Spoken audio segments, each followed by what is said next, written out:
একটি সময়ে একটি কাজ করো এবং সেটা করার সময় নিজের সব কিছু তার মধ্যে ব্যয় করে দাও।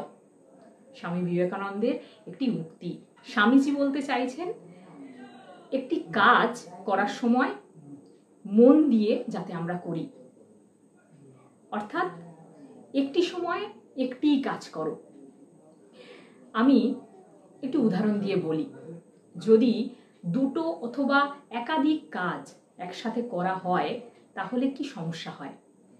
ধরো আমরা হাঁটছি রাস্তা দিয়ে, সেই সঙ্গে কারোর সাথে ফোনে কথা বলছি, একসাথে দুটো কাজ হচ্ছে। অথবা রান্না করছি, সেই সঙ্গে ফোনে কারোর সাথে কথা বলছি। একসাথে দুটো কাজ অথবা একাধিক কাজ একসাথে যদি করা হয়, সেক্ষেত্রে আমাদের মধ্যে যে শক্তি আছে, যে এনার্জি আছে, সেটা চারিদিকে ছড়িয়ে যায়। ফলে যে কাজটা আমরা করছি, কোনো একটা কাজ, সেখানে পূর্ণ শক্তি ব্যয় হচ্ছে না।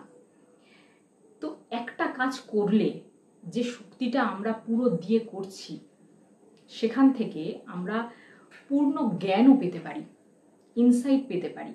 সেটা যখন একসাথে দুটো কাজ বা একাধিক কাজ করি, সে পূর্ণ জ্ঞান হয় না। সেই জন্য একটি কাজ একটি সময়ে করলে আমরা সে বেনিফিটটা পেতে পারি।